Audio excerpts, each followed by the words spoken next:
우리나라 사람들이 잔디라고 이해하면 잘 이해하기 힘들어요. 우리 잔디하면 뭐가 떠오릅니까? 잔디하면 뭐가 떠오르죠?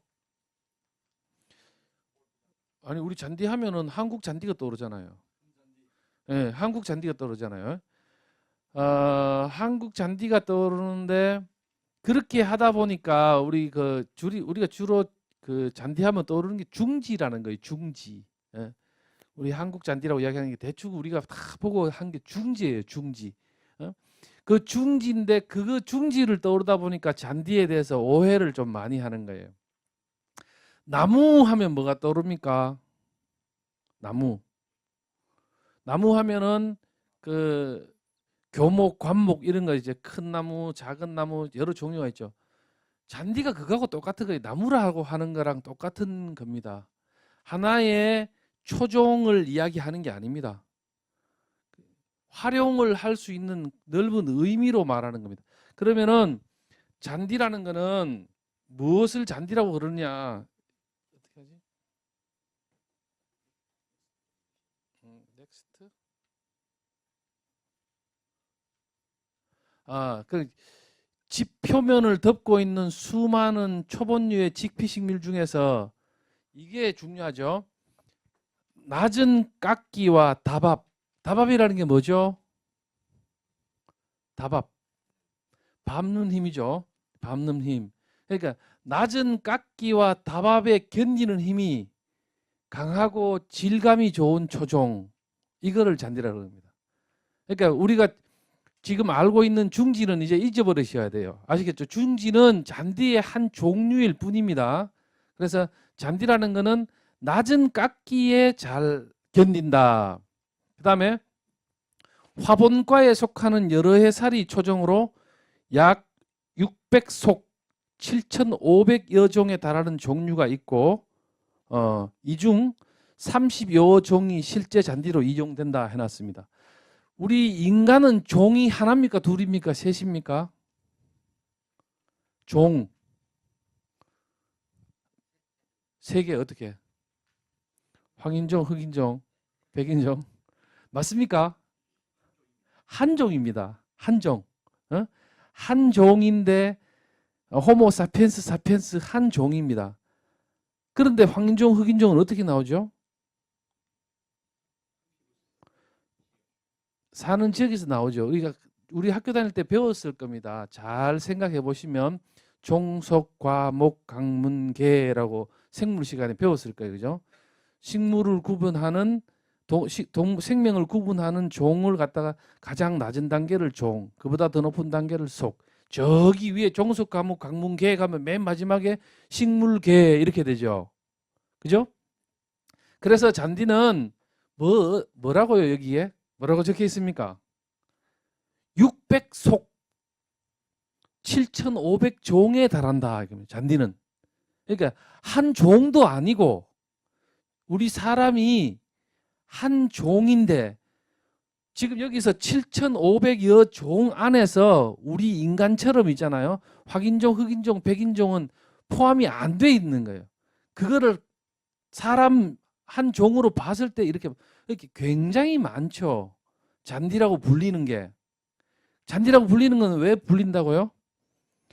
낮은 깎기와 다밥에 견디는 힘이 강한 놈을 잔디라 한다고 불렀기 때문에 잔디는 종류가 이렇게 많은 겁니다. 그런데 이 중에 실제 이용하고 있는 게 30여 종이다 이겁니다. 30여 종. 근데 이 종 안에 품종이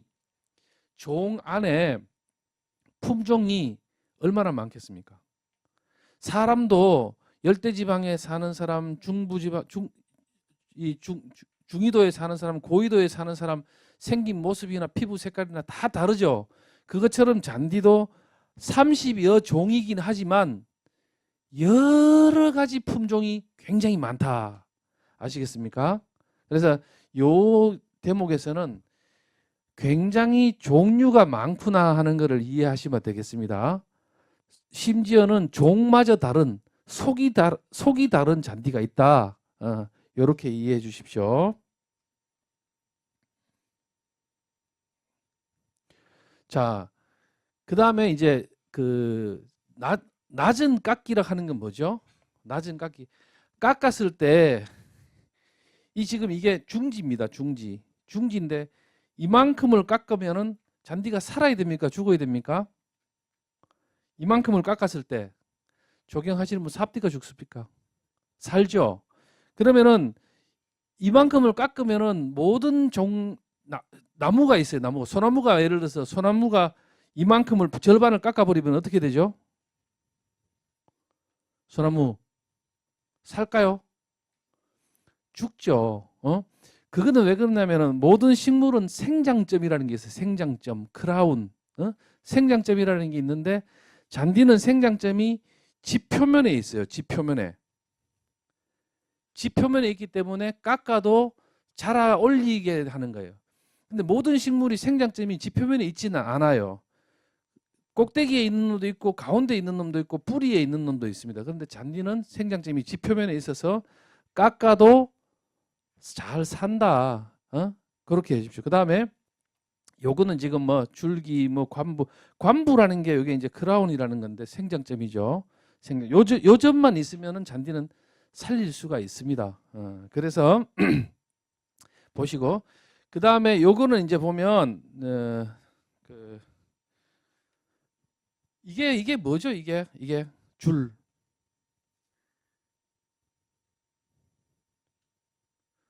이거 포복경이라는 거예요. 포복경. 잔디는 종자로 목사님 교재 안 보셔도 됩니다. 제가 말씀드리고 나중에 그 교재가 조금 양이 부족해요. 포복경이라는 건데 잔디는 식물이 번식을 할 때 번식을 해야만 우리가 이용을 할 수 있죠. 번식을 할 때 주로 이용하는 번식법이 뭐죠? 꽃꽂이? 그건 주로가 아닌데 종자 심는 거잖아요. 종자. 그렇죠? 벼는 뭐로 번식합니까? 벼. 씨앗이죠. 씨앗. 종자로 번식하는 경우가 있고 그 다음에 분을 이 한 포기를 심으면은 포기가 한 포기만 자랍니까? 더 양이 많아집니까? 많아집니다. 그걸 분을이라 그래요. 분을. 이제 포기 나눔해서 분을해서 크는 경우와 종자를 번식하는 경우와 그 다음에 이 잔디처럼 우리 중지가 굉장히 생명력이 강한 잔디입니다. 이 중지는 씨앗이 달리죠. 씨앗을 심으면 어떻게 됩니까? 발화하죠. 근데 발화율이 굉장히 낮아요. 예, 그 씨앗으로 심었을 때는 10%도 살리기 힘들어요. 그런데 어쨌든 씨앗으로도 번식하고 이거는 포복경이라 그러는데 이게 지금 땅 속입니다. 그죠? 땅이 여기까지 흙이겠죠. 근데 이거는 포복경 중에서도 지하 포복경이라고 그래요. 지하. 근데 잔디 우리 중지 가만히 보면은 지상으로도 뻗어나가는 그 지상 포복경이라고. 포복경이 있는 놈과 없는 놈. 요렇게 또 나눠집니다. 자, 자세히 설명할게요. 요 지금 말씀드린 거는 또 자세히 설명할게요. 이 포복경 건너가는 거 보이시죠? 이게 뭐죠? 이것도 포복경입니다. 이것도. 자, 이건 많이 보셨죠? 한국 잔디인데. 이거는 지상 포복경이에요. 지상 포복경. 이게 뭡니까? 지하로 가는 것처럼 똑같이 줄기가 쭉 뻗어나가는데 요 마디가 생장점입니다. 요 마디를 심으면 잔디가 날까요, 안 날까요? 납니다. 그래서 요 마디를 심어서도 나게 할 수 있습니다. 그런데 아이러니하게도 한국 잔디는 스포츠 잔디로서 가치가 굉장히 떨어집니다. 떨어지는 이유 중에 한 개가 이 지상 포복경 때문입니다. 나중에 또 이야기하겠습니다. 그러면 자, 잔디의 기능. 왜 잔디를 심죠? 잔디에는 좋은 기능이 있기 때문에 심죠. 좋은 기능. 그게 하나가 기능적 효과, 생태적 효과, 환경적 효과, 휴양적 효과 이렇게 해놨습니다. 그리고 기능적으로는 토양 오염을 방지하고 토양 침식을 방지하고 먼지를 감소시킵니다. 맞죠? 그 다음에 생태적으로는 효과는 잔디는 산소를 굉장히 많이 내놓습니다.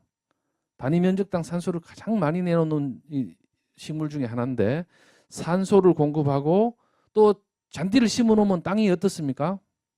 수분을 보유하죠. 수분을 보유하고 또 영양분도 보유하고 있습니다. 그 다음에 여러 가지 조류, 이 조류라는 건 새가 아니고 이끼류입니다. 조류를 서식하게 합니다. 그 다음에 환경적으로는 여러 가지 효과가 있다. 학교 운동장에 그 인조 잔디를 깔아 놓았을 때 상공 1m에서 여름에 온도를 재면은 60도가 넘어갑니다. 인조 잔디 위에서. 그래서 인조 잔디는 정말 뜨겁죠. 그런데 천연 잔디를 깔아 놓으면은 대기 중의 온도보다 약 2도 떨어집니다. 그래서 그러한 기상 조절 효과가 있다. 그다음에 이제 휴양적 잔디 굉장히 사람들한테 힐링을 주죠. 그래서 잔디는 이런 기능을 가지고 있다. 이렇게 이해되시죠? 예. 그다음에 잔디의 종류 이제 이게 아까 잔디는 몇 속에 몇 종 정도가 있다 그랬습니까? 600속 한 7,500여 종이 학자마다 조금씩 달라요. 통상적으로 2속에 만족 있다 이렇게 얘기합니다. 하여튼 어쨌든 그거는 누가 정확하게 학문적 정의를 안 내놨기 때문에 조금씩 왔다 갔다 하는데 하여튼 속이 다르고 종은 많다 이렇게 이해해 주시면 되겠어요. 그런데 그 종도 있지만은 재배 조건에 따라서 나눠집니다. 잔디의 종류가 잔디를 구분하는 방법은 끝이 없어요. 끝이 없는데 우리가 어디 살고 있습니까? 지구에 살고 있잖아요. 지구에. 그러니까 환경 조건에 따라서 잔디를 나눠요. 근데 그 환경 조건에 따라서 나누는 게 지금 현재 가장 크게 활용하고 있는 구분법입니다. 환경 조건에 따라서 나누는 게 지금 우리가 잔디를 나눌 때 가장 크게 가장 주요하게 거의 그걸 중심으로 나눕니다. 그게 뭐냐? 기후예요. 기후. 식물을 키우는데 가장 중요한 게 기후, 식생, 토양 뭐 이런 거죠. 인류가 아프리카에서 나와서 유라시아 반도 따라서 이렇게 쭉 이동을 해왔는데 유라시아 반도 따라서 이동을 할 때 그 사슴이나 이런 초식 동물을 따라서 그거를 사냥하기 위해서 이동을 해왔죠. 그런데 그 초식 동물은 그 좋아하는 풀을 따라서 동서축으로 이렇게 유라시아 반도가 동서축으로 돼 있잖아요. 동서축으로 이동을 이렇게 했습니다. 그런데 청동기가 우리 인류학에 등장했을 때 유럽 저 끝에서 이 아시아 끝까지 이동하는데 대략 6,000년이 걸렸다 그러면 6,000년. 사람이 그걸 보고 또 활용해서 옮겨가고 하는데 동서축으로는 6,000년이 걸렸는데 남북 아메리카 축으로는 3만 년이 걸렸다 그래요. 남북 아메리카 축으로는. 왜 그 남북 아메리카 축으로는 이동이 안 되고 동서축으로는 빠르게 이동할까요? 그렇죠. 옥수수가 멕시코 남북 아메리카가 북쪽 미국 쪽이 크다라고 허리가 잘록하고 남쪽이 다시 브라질 쪽이 크잖아요. 요 허리 잘록한 부분에서가 거기가 원산지예요. 그러니까 이게 기후 적응해가면서 위도로 올라가려고 하면 얼마나 힘이 들겠습니까? 그죠? 그래서 이동하는 속도가 적응하는 속도가 굉장히 늦은 반면에 유라시아 동서쪽은 굉장히 빠르게 이동할 수 있는 거죠. 그것처럼 어디에서 자라느냐에 따라서 두 가지로 나눈다. 잔디는 그게 이렇게 나눠지는 게 뭐냐면은 한지형, 난지형이다. 이거는 지금 메모하십시오. 이건 꼭 외워야 되는 겁니다. 한지형, 난지형으로 나눠진다. 잔디의 종류. 한지라는 게 뭐죠? 찰 한자입니다. 그죠? 차가운 데서 자라는 잔디. 난지형은 따뜻한 데서 자라는 잔디. 이렇게 두 가지로 나눠진다는 겁니다. 우리 학교 다닐 때 교과서에 그렇게 나오죠. 우리나라는 사계절이 뚜렷하고 뭐하다고요? 금수강산인데 사계절이 뚜렷하다고 나오죠. 잔디를 키우는데 좋겠습니까? 나쁘겠습니까? 안 좋습니다. 최악입니다. 최악. 사계절이 뚜렷하면 도대체 이게 녹생이 안 되니까 우리 한국 잔디의 중요한 문제점 중에 한 개가 뭡니까? 푸르게 자라는 기간이 매우 짧다는 거예요. 한국 잔디가 언제 파래지죠? 몇 월 달에? 5월입니다. 5월. 5월 한국 잔디를 처음으로 깎는 날이 언제냐면 대체로 어린이날 전후입니다. 5월 5일. 처음으로 깎는 거예요. 그때 되면 파래지는 거예요. 4월 말까지만 해도 별로 안 파랬는데 5월 5일 되면 갑자기 파래집니다. 그래서 5, 6, 7, 8, 9, 10 6개월 정도가 파라고 그 다음은 노랗게 들어가죠. 휴면 상태로 들어갑니다. 그죠? 그래서 한지형, 난지형으로 나누는데 한지형 잔디는 기후가 온도가 15도에서 25도 사이에 잘 자랍니다. 그러니까 최저 15도, 최고 25도. 그럼 만약에 그 15도, 25도만 계속적으로 유지되는 데가 이런 데가 있을까요, 없을까요? 있어요, 있어. 저기 호주 남부에 가면 애들레이드 이런 데는 좀 지중해성 기후로 해가지고 늘 그런 데는 잔디 키우기가 기가 막히게 좋은 데죠. 근데 어쨌든 한지형 잔디는 15도에서 25도 사이에 잘 자란다. 난지형 잔디는 우리나라 잔디가 난지형입니다. 난지형 잔디는 25도 이상에서 잘 자랍니다. 25도 이상. 40도 되면 어떻게 되겠습니까? 40도까지는 뭐 잘 안 가니까 40도는 사람도 못 살지 싶은데 아마도 잘 자랄 겁니다. 수분만 충분히 공급되면. 그래서 25도 이상. 이거는 잔디를 배우면은 오늘 수업 시간에 요 교실 문을 나가시면서 다 까먹어도 되는데 요건 꼭 기억하고 가셔야 돼요. 한지형, 난지형은 나눠지고 한지형은 15도에서 25도 사이에서 기후만입니다. 기후만. 나머지 강수량 이런 거 일단 빼고요. 복잡해지니까. 잘 자라고 난지형은 25도 이상에 잘 자랍니다. 이겁니다. 자, 한지형에는 그러면 어떤 아까 대략 한 600속 7천 종이 있다 그랬는데 그 중에서 대체로 몇 종을 활용하고 있다고요? 30여 종을 잘 활용하고 있다. 그 지금 종이 나오는 겁니다.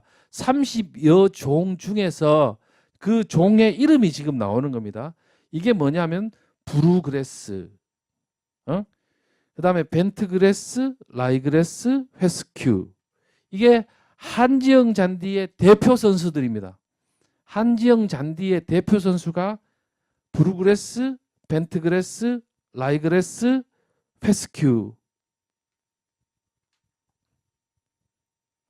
아시겠습니까? 이제 뭐 다 외우실 필요는 없어요. 이제 점점 저절로 내 머릿속에 들어와서 내가 다 익히게 됩니다.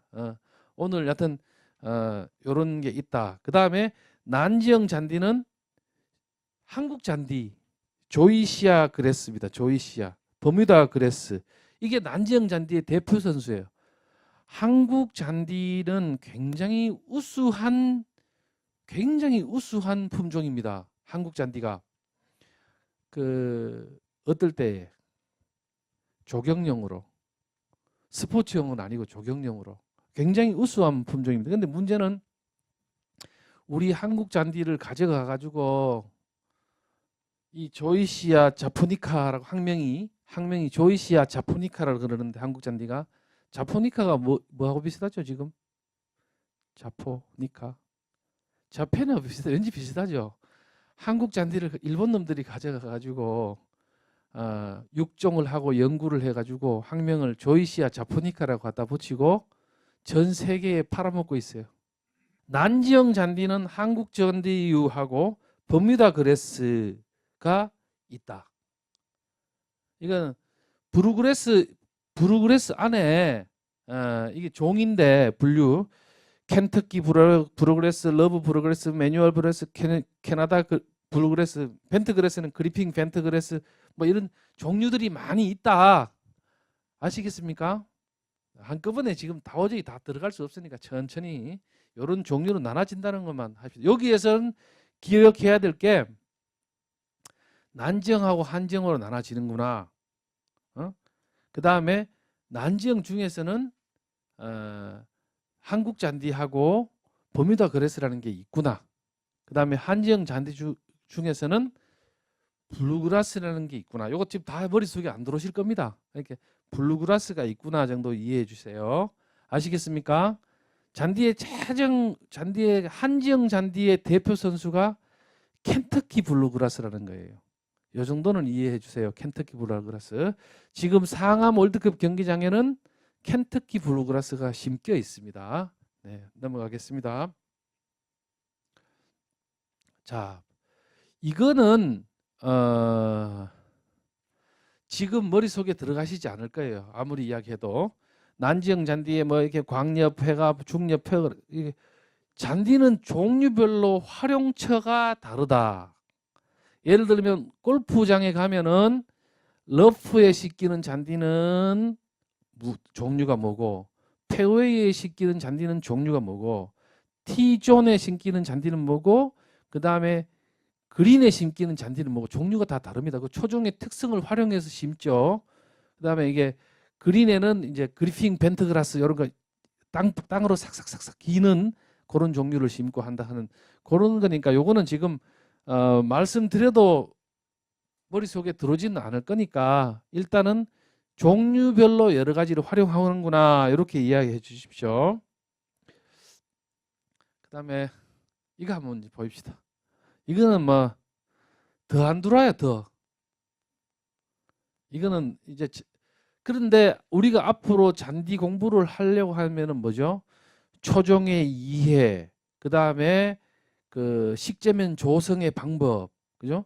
여러 가지 병해충의 구제 이런 것들을 이제 다 이해해야 되는데 너무 세게 이야기하면 이제 목사님이 다음 수업 안 나오실 수 있어서 차분차분하게 보겠습니다. 이게 내한성, 내서성, 내음성, 내다밥성, 내건성, 내습성, 내염성 이게 뭐죠? 추위에 견디는 힘, 더위에 견디는 힘, 음지 밟는 거에 건조한 데에 습한 데, 염기 있는데 이게 쭉 있다. 이거는 지금 우리가 외울 필요가 없어. 학자들이 이미 다 연구를 해놨어요. 이건 국내 학자가 아니고 누구가? 전 세계에 있는 학자들이 다 연구를 해놨어요. 내가 음지에 심으려고 그래 나무를 그늘에 한국 잔디 조상의 묘소를 조성을 해놨어요. 조성을 해놓고 자꾸 산소에 가면은 저희 아버지가 산소에 가면은 자꾸 나무가 옆에 너무너무 잘 자랐는데 아주 그냥 고민도 안 하시면서 톱으로 그냥 댕크당 또 몇 년 뒤에 가면 또 댕크당 왜 그렇습니까? 그늘이 져서 잔디가 못 산다고 끊어내버리잖아요. 한국 잔디는 내 음성이 어떻다? 없다 이거예요. 내 음성이 양지에만 자라지 그늘 밑에 한국 잔디 심어놓으면 되질 않는다는 겁니다. 그래서 한국 잔디 보세요. 한국 잔디 내 음성 뭐라고 되어 있습니까? 약함 아시겠죠? 근데 서양에 나중에 이따가 보여드리겠습니다만 서양에 가면은 잔디밭을 정말 잘 갖고 놨어요. 근데 공원에 가보면은 나무 밑에까지 잔디가 쫙 다 들어가 있어요. 그렇죠?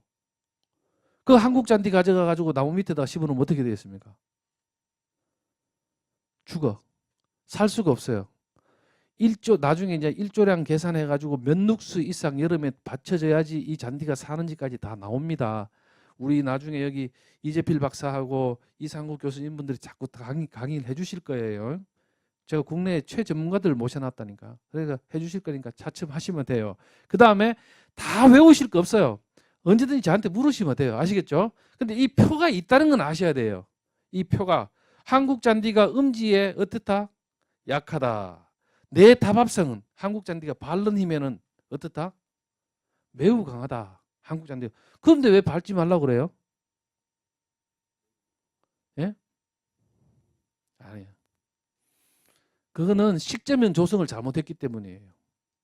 저기 우리 조경 사장님처럼 그냥 그 황토 흙하고 해가지고 그냥 해놨는데 돌 달달달달 돌 끄어내버리고 거기에 잔디를 심어놨어. 잘 자라지. 비도 주고 하면 기가 막히게 자라지. 근데 어떻게 돼요? 사람이 들어가면은 땅이 다져져요. 그죠? 자꾸 다져져요. 나중에 어떻게 되면 돌 되면 돌. 그 나중에 교수님들이 이야기하겠지만은 무슨 식물이든지 잔디도 마찬가지고 벼도 마찬가지고 보리도 벼는 아니에요. 보리도 마찬가지고 심을 때 어떻게 갈죠? 왜 갑니까? 예? 부드럽게 한다는 건 뭘 이야기하는 거죠? 그러니까 예? 공기가 터져야 돼. 공기가. 식재면에서 뭐든지 이상적으로 식물을 잘 자라게 하는 이 식재면은 그죠? 토양 입자가 50%고 공기가 25%고 물이 25% 들어가 있는 거예요. 그런데 그냥 막 조성해 놓으면 어떻게 됩니까? 나중에 하면 자꾸 다져지면서 다져진다는 건 뭐죠? 공기 도망가고 물 도망가고 토양 입자가 90% 가까이 되는 거예요. 그러면 어떤 식물도 살 수가 없어. 그렇게 조성을 했기 때문에 밟지 마시오 하는 거예요. 잔디가 죽는 것 때문이 아니고 토양이 다져지는 것 때문에. 그럼 나중에 이제 교수님들도 설명할 겁니다. 안 다져지는 토양을 어떻게 조성하느냐. 그랬으면 잔디밭에 들어갈 수 있게 되죠. 근데 보세요. 어쨌든 제일 잘 이해하고 있기로 한국 잔디는 내한성 약하다. 왜 내한성이 약하죠? 추위에 왜 약하냐고. 난지형 잔디니까. 난지형 잔디니까 추위에 약하죠. 그 다음에 내서성 더위에는요. 매우 강하다. 왜? 난지형 잔디니까. 그 다음에 내음성 음지에 약해. 생각을 해보십시다. 우리가 당연히 난지형 잔디 따뜻한 데서 잘 자라면 햇빛을 좋아하겠죠. 그러니까 당연히 음지에는 약해. 그 다음에 내다밥성은 매우 강해요. 건조할 때 한국 잔디 건조에 어떻게 됐습니까? 잘 견디죠. 한국 잔디가 건조해지면 어떻게 됩니까? 잎이 말리죠. 동그랗게 말려요. 색깔이 짙어지면서 잎이 말려요. 그럼 말려 있는 상태에서 물만 주면 어떻게 됩니까? 대부분 펴집니다. 쫙 펴지. 그게 뭐냐? 내 습기에 강하다. 염기에도 매우 강하다. 아시겠죠? 그 반면에 이 난지형 잔디를 대표하는 한국 잔디는 이렇고 한지형 잔디를 대표하는 브루그라스 중에서 켄터키 브루그라스는 어떻습니까? 추위에 강하다. 왜냐? 한지형 잔디니까. 이건 뭐죠?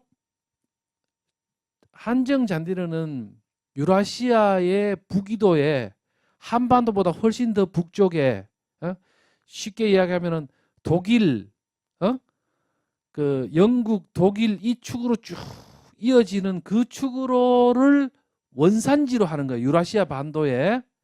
그러니까 우리가 지금 여기가 북이 몇 도죠? 시흥이 38도선이 개성이니까 우리가 한 37도선쯤에 살고 있는 거죠. 그러면 이거는 뭡니까? 이거는 37도선에 우리가 난지형 잔디를 살아니까 이게 한지형 잔디는 북이 한 40도 이상 거기가 원산지예요. 그러다 보니까 당연히 어떻습니까? 추위에는 강하고 더위에는 보통이 되고 음지에서도 한국 잔디보다는 빛이 덜 돌아도 살고 다밥성도 보통이고 내건성도 보통이고 내습성도 약하고 습기에 내염성도 보통이다. 아시겠죠? 이거는 제가 이걸 다 공부를 해봤는데 저도 하루아침에 이게 들어오지 않더라고요. 근데 1년이 가고 2년이 가니까 저절로 저게 다 이해가 돼. 다 들어와 저절로. 지금 제가 저 표를 그리려고 하면 단번에 그릴 수 있어요. 근데 여러분들이 지금 이 표를 내일 그려오시오 하면은 집에 가서 막 연습해도 내일 되면 또 잊어버리거든. 천천히 내 머릿속에 들어오게 됩니다. 들어오게 되는데 어쨌든 한지형 잔디하고 난지형으로 잔디해지는데 환경 적응성에 대해서 다 이미 실험이 돼 있더라. 이 표가 존재한다. 지금 그 교재에 나오죠? 이 표 안 나오나? 안 나오나? 아, 제가 저의 불찰입니다. 나중에 만들어 드릴게요. 네. 자, 우리 시흥이 지금 이제 잔디를 갖고 와서 지금 이제 키웁니다. 독일 조종인데 요거는 조금만 더 이따가 이야기합시다. 자, 그래서요. 이거 있죠. 한국 잔디에서도 광엽, 중엽, 세엽, 페스큐도 광엽, 세엽. 이 무슨 약이죠? 잎이 크기죠. 잎의 크기. 광엽이 큰 겁니까? 세엽이 큰 겁니까? 광엽이 큰 거죠. 광엽이 큰 거고 세엽 우리 한국 잔디가 여러분들 이제 늘 봤던 게 사실 우리 중지인데 한국 잔디는 종류가 몇 가지쯤 될까요? 한국에서 자라는 난지형 잔디는 종이 몇 가지 될까? 종류가 제가 묻는 게 그러죠. 이 종을 모아 가지고 지금 나름대로 실험을 하고 있는 데가 산림청 산하에 진주에 가면 남부산림과학원이라고 있어요. 거기에 가면은 한국 잔디 표본을 모아 가지고 한 50개 종류별로 한국 잔디도 아주 가는 세엽이 있고 아주 넓은 옆이 있어요. 근데 그게 그걸 지금 연구를 나름대로 하고 있어요. 내가 물어보니까 저기 오지 섬 다니면서 원종을 채취했다 그러더라고. 채취해가지고 지금 이제 연구를 하고 있습니다. 그래서 어쨌든 광엽, 세엽 이렇게 나눠진다 이렇게 이해해 주십시오. 지금 우리 시흥 잔디는 지금 우리가 맨 땅에 그린이라고 조성을 해놨는데 거기는 지금 독일에서 가져온 잔디입니다. 한지형 잔디 있죠. 한지형 잔디, 켄터키 브루그라스, 톨 회스큐 이런 한지형 잔디는 종자 발화가 잘 돼요. 그래서 번식을 종자로 합니다. 그래서 종자를 심으면 아주 잘 자라요. 발화율도 높고, 근데 우리나라 잔디는 종자를 심으면 잘 안 자라요. 왜 잘 안 자랄까요? 껍질이 너무 단단해가지고 그거를 이렇게 껍질을 뚫고 나와서 발화해가 자라기가 힘이 드는. 그래서 그걸 염산으로 껍질을 녹여가지고 심는데 굳이 그럴 필요가 없어요. 굳이 우리 지금 한국 잔디 어떻게 심죠? 줄 때, 예, 줄 때 뭐 점때 이렇게 때로 없이 심죠. 그럼 폭이 나눔을 잘하니까. 근데 한지형 잔디는 그 때로 안 심습니다. 이게 아까 요거 볼까요? 대표적인 한지형 잔디는 이 뭐 그 브루그라스하고 라이그레스예요. 라이그레스. 라이그레스는 호밀풀이라는 이야기죠. 호밀풀. 목초로 쓰는 겁니다. 목초로. 근데 어쨌든 이 두 가지 종류인데 한국 잔디는 정말로 대단한 놈입니다. 종자로도 번식을 하고 또 지상 포복도 하고 지하로도 포복을 하고 심어놓으면 얘가 막 굉장히 빠른 속도로 날씨 조건만 좋으면 포복격이 쫙 뻗죠. 그러니까 다시 거기서 뿌리 내려가 번식을 하지 않습니까? 그런데 이 한지형 잔디의 브루그라스는 종자로 번식한다. 아시겠죠? 그런데 포복은 해 얘도. 브루그라스도 포복은 하는데 브루그라스는 지상 포복을 안 해요. 땅 위를 기면서 줄기를 뻗지 않는다고. 이게 굉장히 중요한 특징이에요. 축구장을 조성해 놨는데 지상으로 막 포복해가 줄기가 막 위로 나와 있으면 어떻게 돼요? 품질이 떨어지죠. 운동하다 걸려서 넘어질 수도 있고. 그런데 얘는 지상 포복은 안 합니다. 대신에 어떻게 포복하냐? 지하로는 포복을 해요. 지하로는. 그래서 땅 속으로만 밑으로 저쪽에 건너가서 이렇게 나는 거예요. 그래서 켄터키 브루그라스가 이용도 측면에서는 굉장히 우수한 품종입니다. 이용도 측면에서. 그 다음에 요거는 아시는 게 좋아요. 브루그라스 중에서 켄터키 브루그라스는 종자로 번식을 하고 포복을 하는 거는 지하만 한다. 그 다음에 한지형 잔디의 대표 선수 중에 하나가 이 라이그레스, 퍼리니얼 라이그레스라는 거죠. 다년생 호밀풀 이런 뜻이죠. 다년생 호밀풀. 이 퍼리니얼 라이그라스는 포복경이 없어요. 지상으로도 포복 안 하고 지하로도 포복을 안 해요. 굉장히 불리한 조건이죠. 포복을 좀 해주면 좋은데 포복을 안 한다는 거예요. 근데 얘는 어떻게 자라느냐? 종자로 심어 놓으면 분을 해, 분을. 폭이 나눔해가지고. 여기 심어놨는 게 저기서 올라올 리가 없는 거예요, 얘는. 그런데 어쨌든 이런 특성이 있다. 아시겠죠? 한국 잔디는 다양한 방식으로 씨도 번식하고 포복도 하고 그 다음에 지하로도 포복하고 이렇게 하는데 한지형 잔디는 지금 우리가 보통 이 한지형 잔디를 뭐라고 부릅니까? 양잔디 간 부르죠. 양잔디. 엄밀한 말 의미에서는 양잔디 아니에요. 아니 우리나라보다 북쪽으로 더 가면은 시베리아 가도 있는 건데 그걸 양잔디라 하기는 그렇습니다. 그래서 이제 우리가 그 잔디를 배우는 분들은 가능하면은 양잔디라고는 안 부르는 게 좋습니다. 한지형 잔디, 난지형 잔디 이렇게 한지형 잔디 중에서는 블루그라스, 벤트그라스, 라이그라스 뭐 이렇게 이해해 주시면 되겠습니다. 한지형 잔디의 대표 선수 이 네 가지가 거의 답니다. 예. 그럼 우리 시형 잔디는 그러면 우리 시형에서 심는 잔디는 뭘까요? 한지형일까요? 난지형일까요? 한지형입니다. 한지형. 왜 한지형을 선택했습니까? 우리가 난지형을 선택하면 좋은데, 예? 포복경 품질이 우수하죠. 운동하는 데는 품질이 우수해요. 스포츠 잔디로는.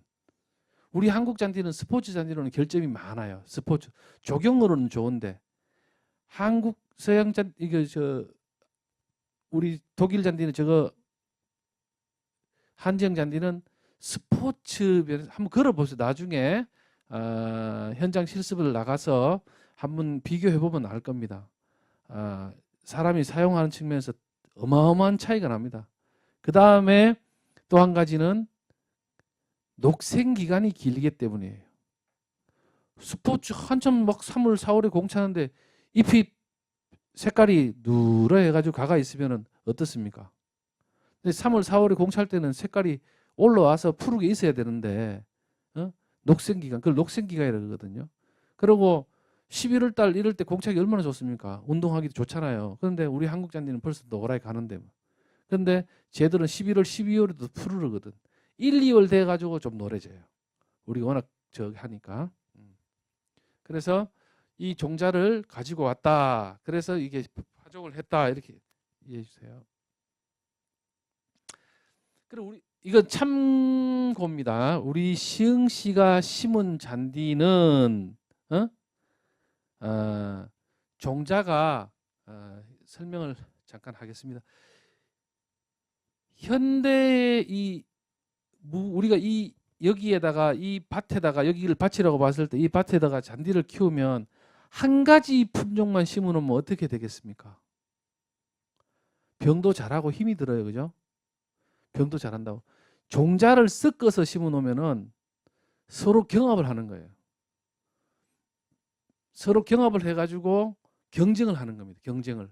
근데 지금은 대부분 종자를 섞어서 파종을 합니다. 아시겠죠? 섞어서 파종을 하는데 동종, 그러니까 켄터키 브루그라스가 한 종이잖아요. 동종 안에 여러 품종들이 있어.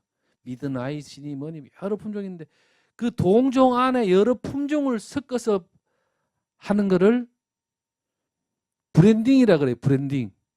우리 브랜딩 섞어서 파종한다 이게. 그래 브랜딩해서 파종을 하는 거고. 그다음에 이종 아주 종이 다른 놈을 갖다가 섞어서 섞어 놓은 거를 믹스처라 그래요. 믹스처. 우리 커피 믹스 있죠. 커피 믹스는 커피만 섞어놨습니까? 설탕하고 프리마도 넣어놨습니까? 설탕하고 프리마는 종류가 완전히 다른 거죠. 그래서 그걸 믹스라 그래요. 믹스처. 믹스처 해서 심는 거랑 두 가지 방법이 있어요. 근데 믹스처 돼 있는 겁니다. 우리 시흥에서 가져온 잔디는 그게 뭐냐 하면 왕포아폴이라는 게 학명입니다. 학명. 이게 켄터키 브루그라스예요. 켄터키 브루그라스. 그 다음에 호밀풀이라는 거는 라이그라스라고 하는 거예요. 켄터키 브루그라스와 라이그라스를 요런 비중으로 섞어놨다. 요거는 그 종자의 이름입니다. 회사가 육종한 종자의 이름이에요. 회사가. 자, 그래서 우리가 지금 요런 잔디를 심어놨다. 요 설명이 나옵니다. 종자 번식과 포복경. 나중에 이 수업을 마치시면 한국 잔디를 심는 것도 굉장한 노하우가 있다는 걸 아시게 돼요. 종자번식하고 포복형, 포복형의 특징을 잘 이용해서 여기 난지형 잔디 중에서 종자로 심는 게 한국 잔디도 있고 버뮤다 그라스도 있는데 이게 잘 안 돼요. 포복형 번식으로 하는 겁니다. 이 버뮤다 그라스라는 거는 그냥 잔디를 잘라 가지고 던져 놓으면 그냥 자라요. 자, 요것도 보세요. 그냥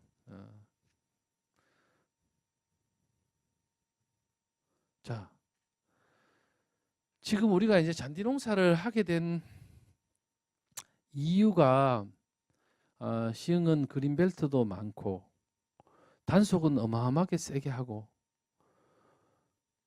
농지를 다 묶어놨는데 벼농사를 지니 정말로 벼농사는 돈이 안 나오고 그래서 대체 작물로 뭘 하면은 되겠는데 그렇게 하다 보니까 이제 우리가 그 잔디를 하게 됐어요.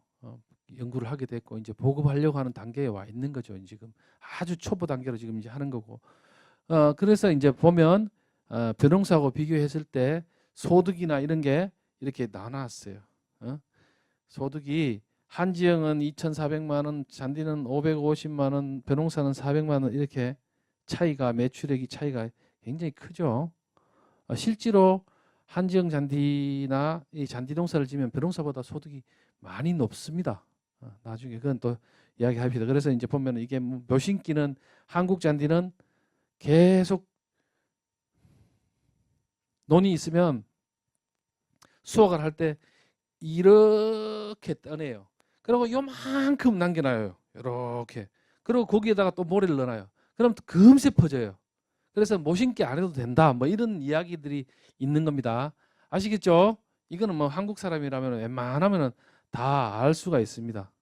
한국 잔디를 심어놓으면 생산이 2년에 3번 뜬다. 뭐 이런 표입니다. 이제 나중에 합시다.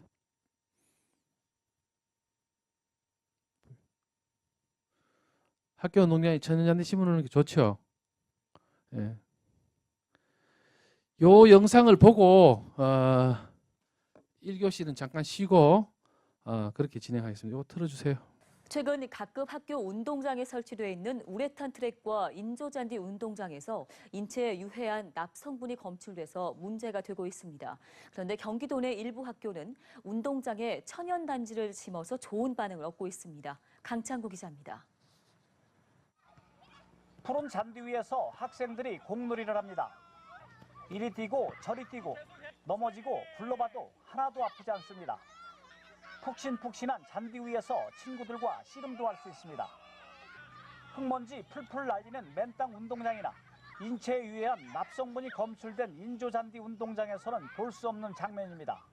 먼지도 확실히 덜 날리고 그리고 넘어져도 푹신푹신해서 그게 좋은 점 같아요.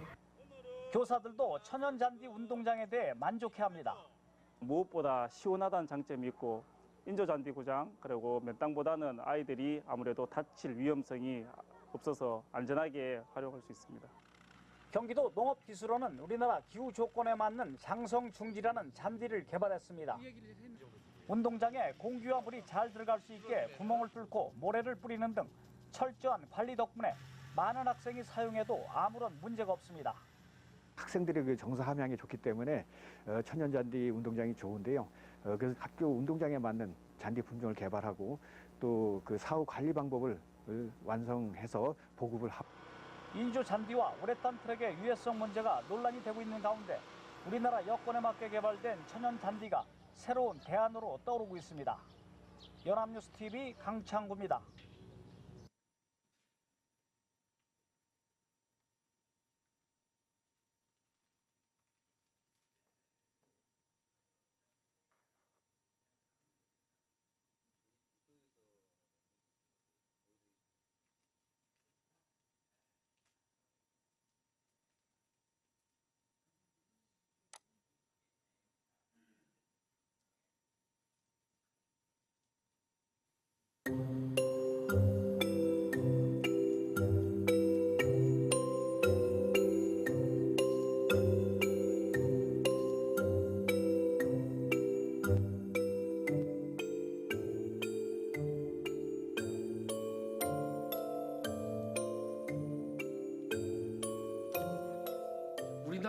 사람들은 이 잔디 하면 또 잔디밭 하면 제일 먼저 떠올리는 말이 저 역시도 그렇고 들어가지 마시오라고 생각합니다.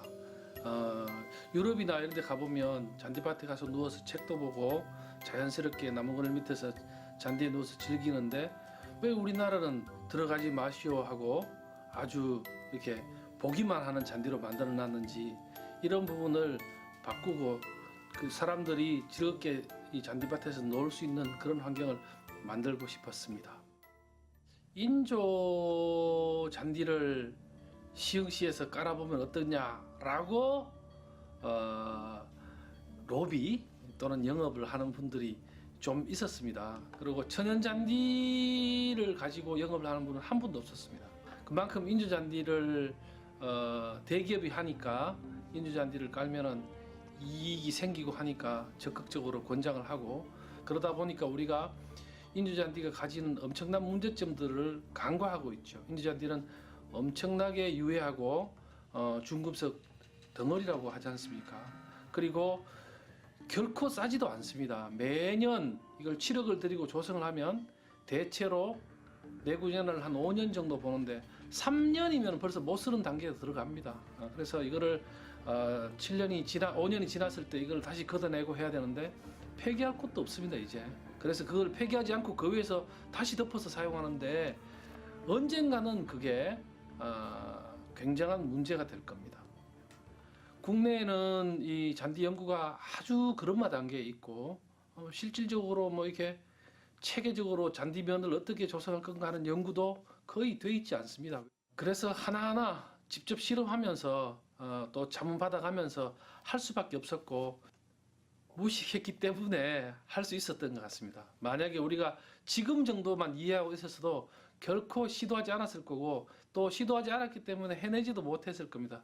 정말로 그만큼 많은 우여곡절이 있었습니다. 이 사업을 시작할 때 굉장히 말들이 많았고 뭐 쓸데없는 짓 한다, 예산을 낭비한다, 뭐 잔디가 수생식물이냐, 논에 되느냐. 그런데 이 사업을 추진을 해오고 포기하지 않았던 주된 이유는 이 잔디가 생명도시 시흥을 바꿀 수 있는 중요한 계기가 될 것이다. 그리고 이게 분명히 된다. 사람들이 들어와서 놀 수 있는 환경이 되고 또 인조잔디보다 더 싸게 조성할 수 있다 하는 확신이 있었습니다. 그래서 이걸 그만둘 수가 없었어요, 도저히.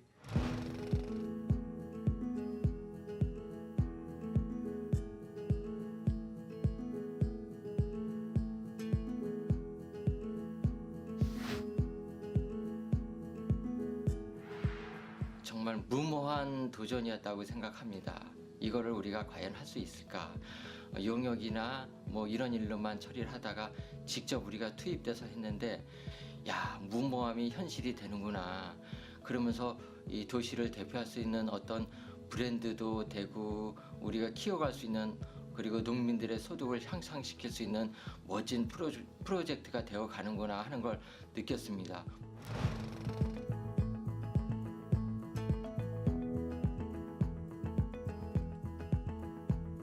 다밥에 강한 S311이라는 품종 종자가 여기 시흥시에 우리나라에 처음 재배되는 잔디였습니다. 시작과 동시에 어려움이 부딪혔습니다. 어떻게 심어야 되고 어떻게 관리가 되어야 될지가 모든 게 다 막막했습니다. 한 발짝 나가기가 정말 두려웠습니다. 파종하고 나서 다 죽으면 어떡하지? 물을 줬는데 얘들이 싹이 안 나면 어떡하지? 싹이 났는데 깎을 장비는 하나도 없었어요. 예산이 없었기 때문에.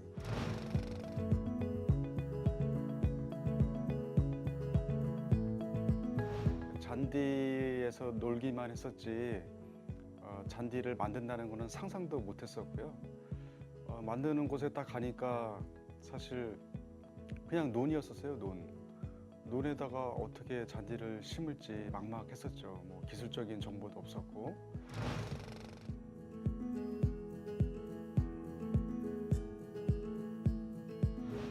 사실 농사라는 걸 처음으로 해본 거죠, 사실은. 그래서 그 풀을 그 넓은 그 논 바닥에 있는 풀들을 다 자르고 그걸 풀을 걷어서 짊어지고 논 밖으로 꺼내는 작업들이 너무나 고되고 힘들었었죠.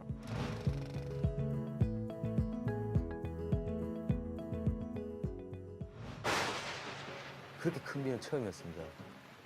정말 68일간 동안 비가 우준히 쏟아졌습니다.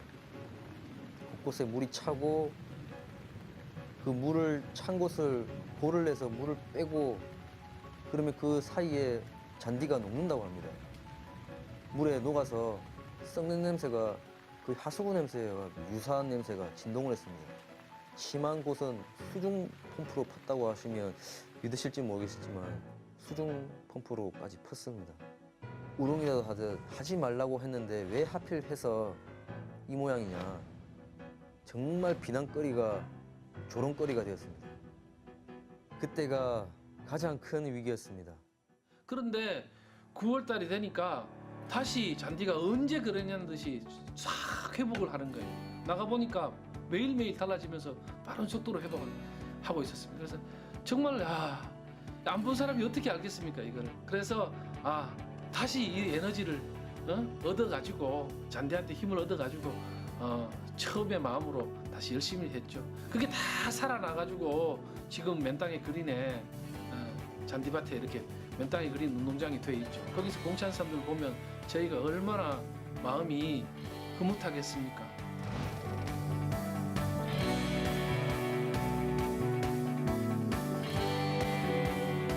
제가 2012년도에 시흥세무서에 근무했을 때 당시에는 이 뒤편에 다 이 잔디밭, 뭐 풀밭, 갈대밭 할 거 없이 이렇게 되게 지저분했거든요. 그리고 세무서를 방문하시는 분들이나 딱 봤을 때 외관상으로 상당히 안 좋고 2년 후에 다시 이쪽으로 발령받아서 오고 나니까 이렇게 변화된 모습을 보니까 정말 놀랍고 되게 대단하시다라는 생각이 참 들었습니다. 또 인조잔디 같은 경우에는 열이 많이 올라요. 발이 굉장히 뜨겁습니다. 그래서 근데 이 천연잔디니까 부드러우면서도 발에 이게 열이 이렇게 전달이 안 되더라고요. 그 동료 분들도 감탄을 하시더라고요.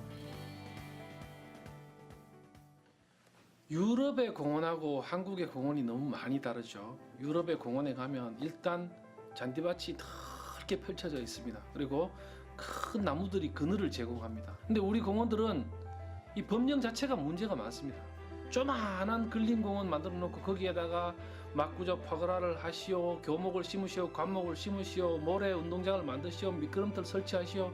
그렇게 해가지고 좁은 공간에 오밀조밀하게 돈을 많이 들어가 만들어 놓는데 아무도 안 들어갑니다. 아무도.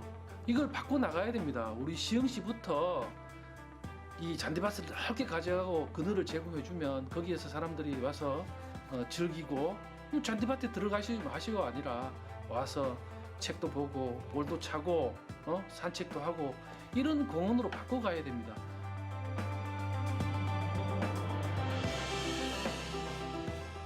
맨땅에 그린 이름을 들으시면 무엇을 의미하는지 생각이 나시죠? 이름을 저희가 지었는데 우리 시흥시 곳곳에 이렇게 맨땅이 많습니다. 맨땅이 많고 또 풀밭이긴 하더라도 활용을 못하는 풀밭이 많습니다. 그래서 이러한 풀밭이나 맨땅들을 저희가 잔디밭으로 사람들이 들어와서 쉴 수 있는 공원으로 이렇게 만들어 가고자 합니다. 그리고 그런 부분에서 이제 저희가 중요한 초석인 잔디 문제를 해결해 가고 있기 때문에 우리도 우리 시흥시 곳곳을 맨땅을 그린으로 만들 수 있다고 생각하고 있습니다.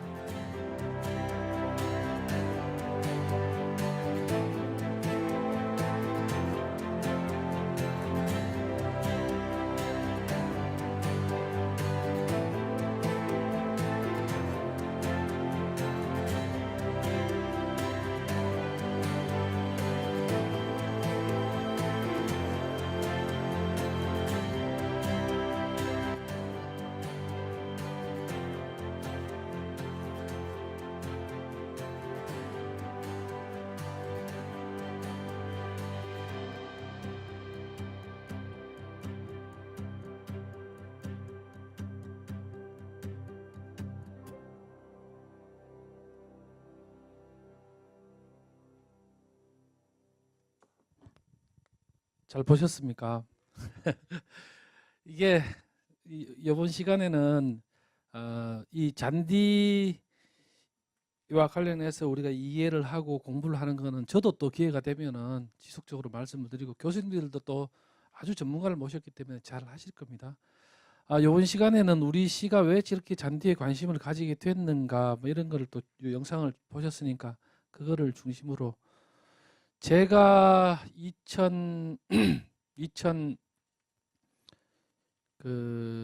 10년도에 시흥시청으로 왔습니다. 2010년도에 올 때 제 직책이 공보정책 담당관이었습니다. 그거는 뭐냐면은 시흥시의 정책을 수립을 하고 시흥시를 홍보를 하는 그런 책무를 가지는 우리 시흥시장님 직속의 부서장이었습니다. 그래서 우리 도시 지금 뭐 바라지 뭐 이런 얘기 들으시죠?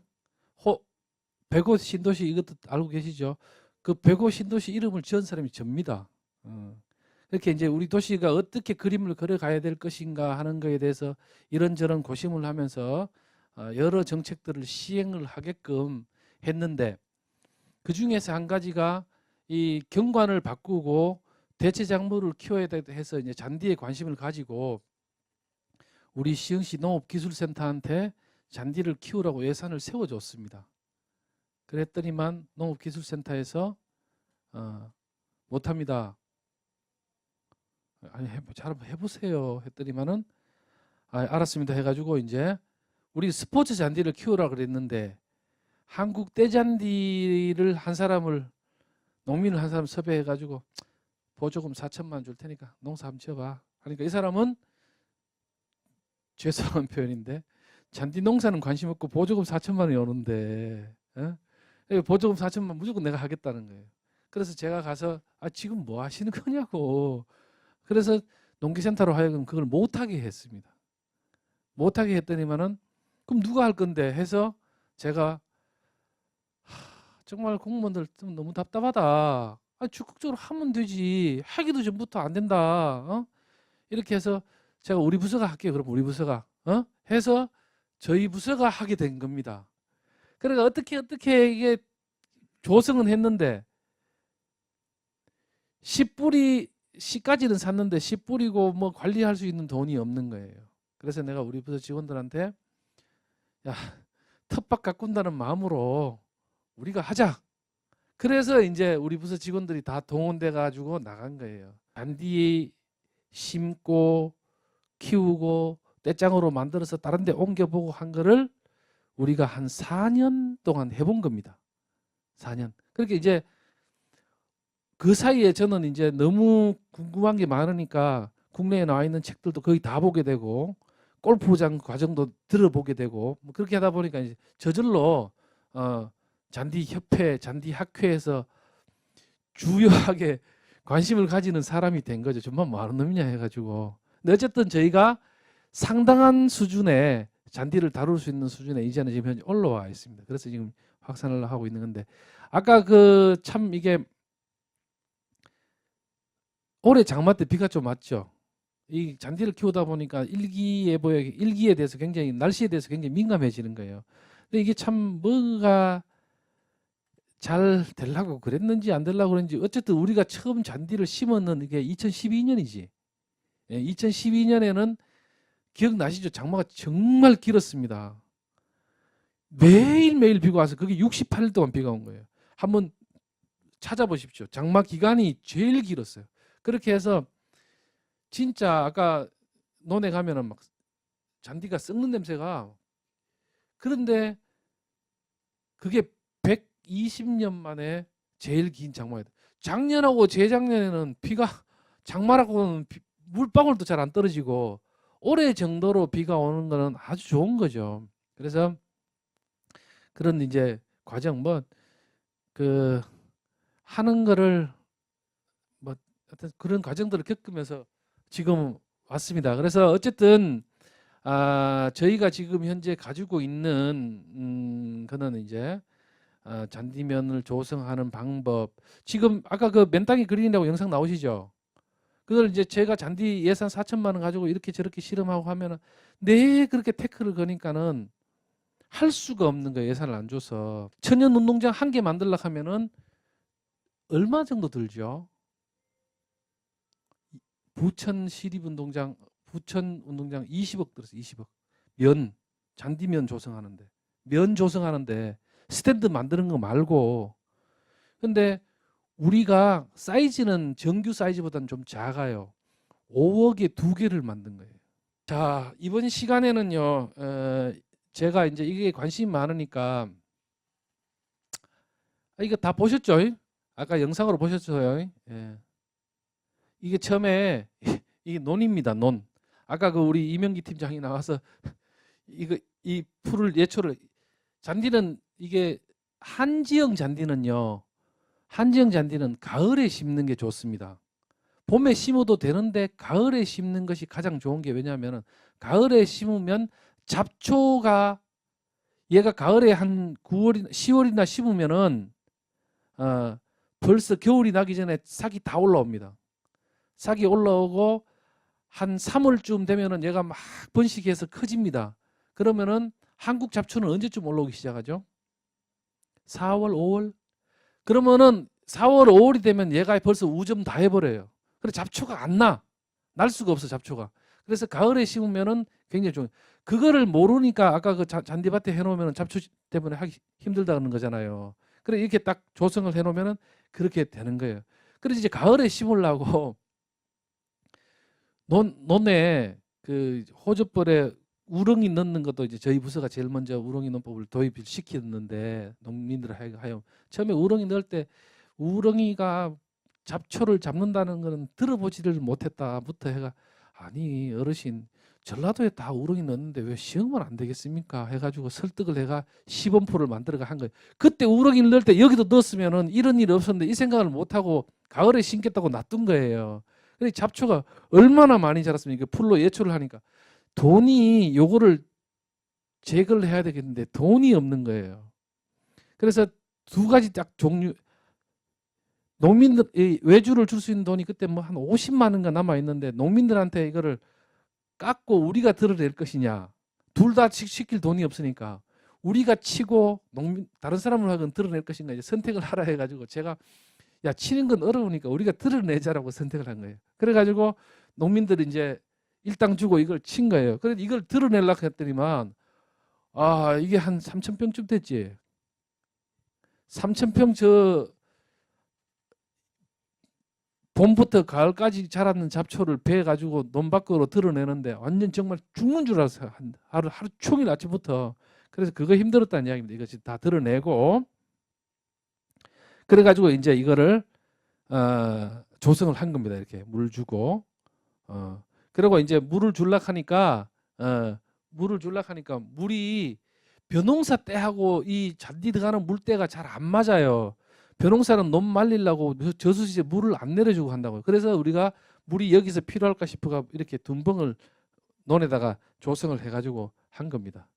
그리고 이게 이제 2013년 여름에 이 농사용으로 하니까 그 운동장 수준으로 배수할 필요가 없잖아요.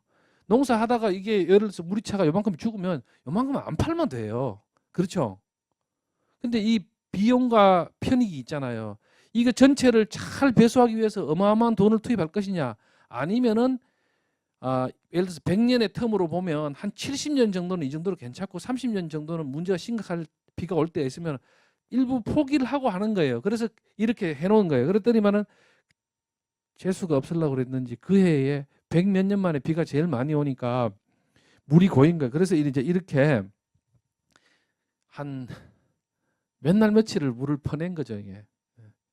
그랬더니만 이제 이렇게 물 퍼내니까는 예산 또 저기 뭐고 빼먹고 시공을 잘못해가지고 시공을 안 해가지고 이렇게 된다고 해가 또 조사도 받고 그렇게 된 겁니다. 이런 거 한번 보십시오. 이게 지금 이런 것들 차이가 있죠. 이게 지금 왜 이렇게 비료를 줄 때 비료를 이렇게만 준 거예요. 그리고 이건 비료발에 안 받은 거죠. 이런 이제 사진들을 지금부터 제가 보여드리려고 하는 겁니다. 이거는 뭡니까? 잔디에 병이죠, 병. 이런 것들이 생긴다는 겁니다. 자, 보십시오. 요거 보십시오. 요거. 자, 이런 게 이제 잔디를 키우면서 나타날 수 있는 여러 가지 잔디 사진들을 지금 보여드리는 겁니다. 참고로 이건 왜 이럴까요? 요거 죽었죠. 가운데가 죽고 요렇게는 더 짙죠. 여기에 지금 여기 비해입니다. 비해. 비료를 너무 과하게 떨어뜨린 거예요.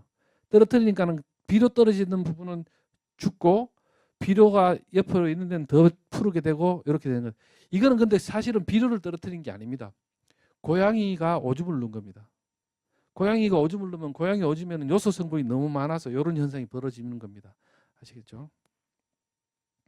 이런 것들. 그 다음에 이제 그 우리 잔디 떼짱 뜨는 거 있죠? 떼짱 뜨는 사진입니다. 요렇게. 예, 요렇게 떼짱을.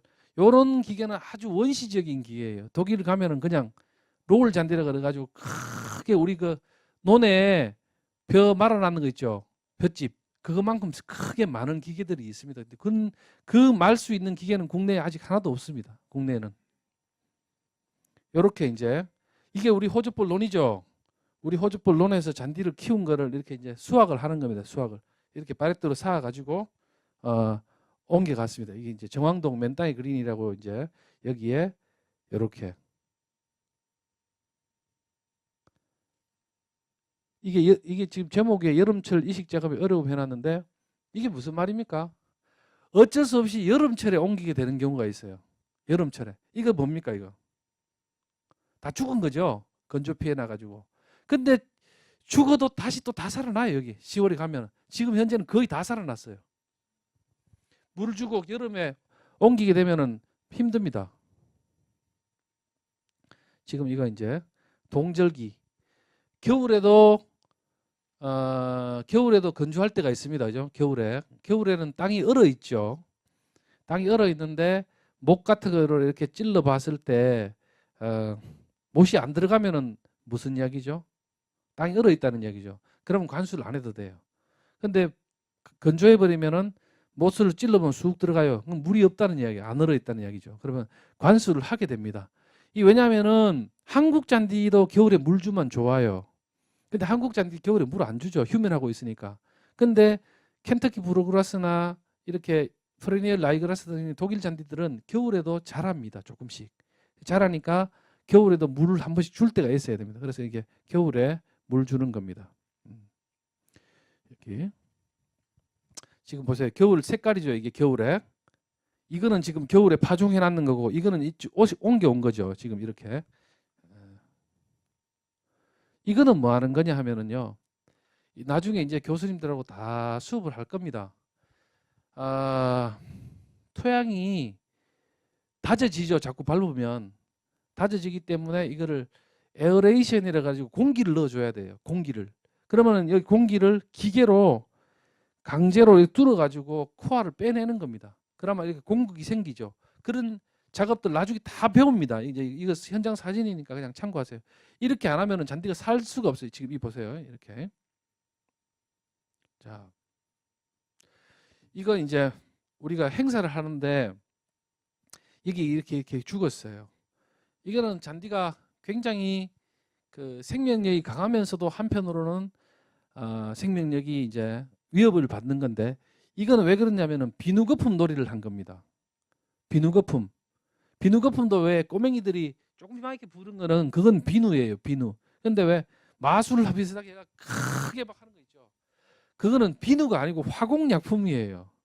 근데 화공약품을 가져와 가지고 이렇게 놔놓고 비누거품 놀이를 세게 해버리니까 잔디가 바로 그냥 피해가 오는 거죠. 그리고 이 잔디가 이거 보면은 신기한 겁니다. 이게 하여튼.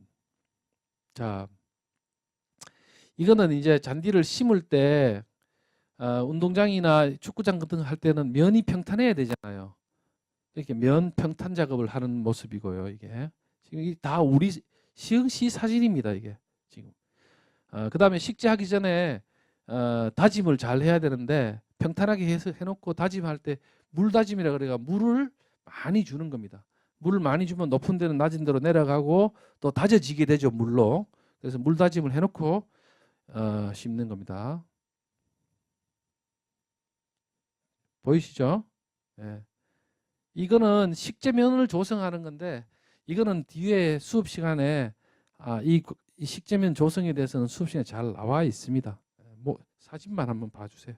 다 배우게 되실 겁니다. 보십시오. 이거는 지금 우리 그 하상동 논에서 키운 거를 저기 시화공단 안에 희망공원이라고 있어요. 아시죠? 희망공원에 천연구장을 하나 만들었습니다. 지금 아직 개장은 안 했는데 그 희망구장에 저희가 조성한 겁니다. 이렇게. 이거는 해외 잔디죠. 해외 이렇게 보십시오. 잔디가 이렇게 다 되어 있습니다. 이거는 지금 이제 그 독일 우리가 처음에 여기를 가보고 우리도 이렇게 해야 되겠다 해서 저희가 했던 건데 여기 지금 이 독일의 이 농장이 지금 이 독일의 농장이 굉장히 큽니다. 이게. 근데 할아버지라고 그래야 되죠. 70 몇 살 된 어르신 두 분이 농사를 지어요. 한 5만 평 넘치시는데 한 5만 평이 넘는 농사를 두 분이서 농사를 지어요. 이 잔디 농사가 좋은 게 뭐냐면 기계화가 다 돼 있기 때문에 그 기계를 가지고 농사를 지으신 거예요. 5만 평. 그래서 이건 독일입니다. 이건 뭐 다른 나라고요. 지금 이렇게 보십시오. 아까 이야기했듯이 이렇게 음지에도 이 잔디가 들어와서 이렇게 자라고 있는 겁니다.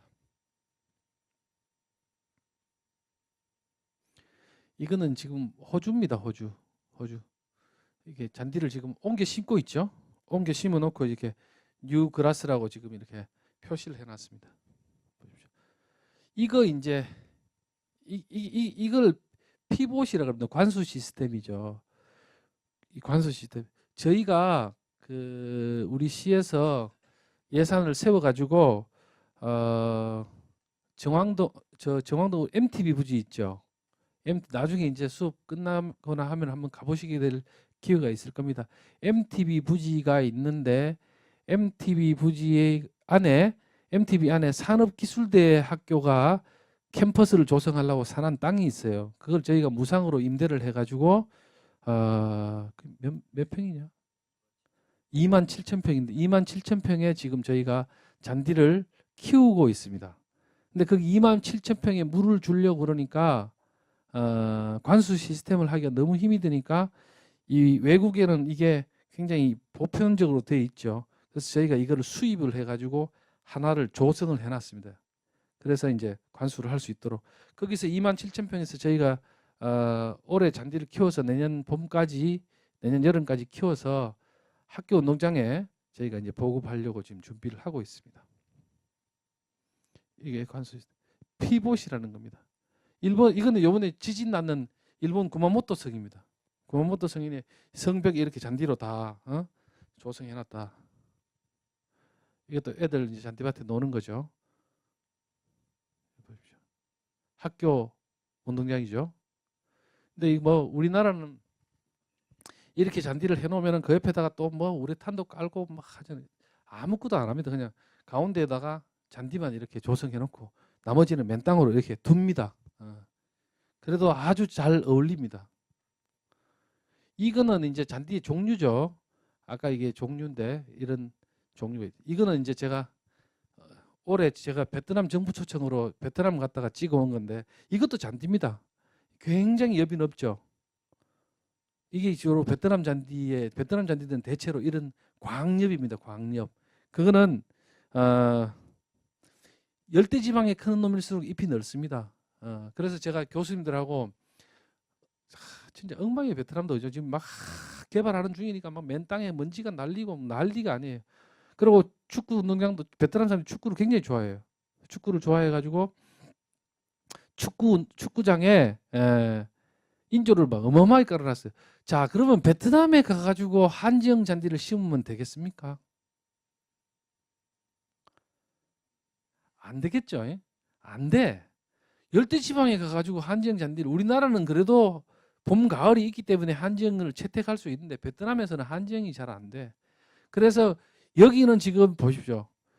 여기는 이게 광엽 잔디예요. 이거는 훨씬 우리나라보다 더 더운 기후에서 자라겠죠. 근데 만약에 베트남의 그 한국 잔디를 베트남에 가져가서 키우면 어떻게 되겠습니까? 한국 잔디를. 예? 제가 그걸 굉장히 관심을 교수님들한테도 물어봤는데 잘 자랄 거라는 거야. 아주 잘. 그리고 한국 잔디가 거기 가면은 어떻게 되겠습니까? 겨울에 노래지겠습니까? 안 노래지겠습니까? 안 노래지는 거죠. 그러면 한국 잔디가 거기 가면 어떻게 되겠습니까? 사철 푸르겠죠. 사철 푸를 겁니다, 아마. 그런데 그걸 누가 해봤겠습니까? 안 해봤어요, 아무도. 그러면은 왜 안 해봤을까요? 베트남에 가서 봉제 공장도 하고 온갖 걸 다 하는데 잔디에 관심 있는 사람이 베트남에 가가 안 해본 거예요. 그리고 저는 가보니까 당장 그거부터 보이는 거예요. 이거 한국 잔디를 여기 가져와서 심으면 정말로 잘 자라겠다. 누가 그런 회사를 한다면 좋겠다. 뭐 이렇게 생각을 했습니다. 이게. 예. 이 잔디는 활용도가 있겠습니까? 없겠습니까? 안 돼, 이거는. 이건 스포츠로도 쓸 수, 아무것도 피복이나 하는 거지. 이렇게 되어 있습니다. 이 잔디밭이. 이게 베트남 잔디밭입니다.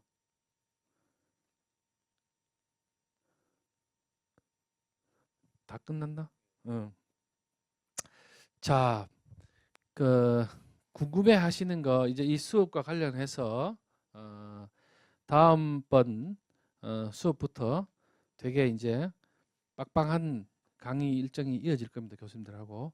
이 수업과 관련해서나 또는 잔디에 대해서 궁금한 거나 제가 여기 와서 마이크 잡고 이야기할 기회가 별로 없기 때문에 그런 거 질문하시면은 제가 알고 있는 범위 내에서 답변을 하고 한 30분 더 진행하고 12시 반에 오늘 수업은 마치도록 하겠습니다. 자, 궁금한 거 있으면 한번 물어보십시오. 입학해 주셔서 감사하고 지금부터 오늘 제 강의는 그냥 시흥에서 잔디하는 거 소개하는 걸로 종류 잠깐 이해하는 걸로 하고 다음 번부터 열심히 공부해 주셔가지고 좋은 성과 내시기 바랍니다.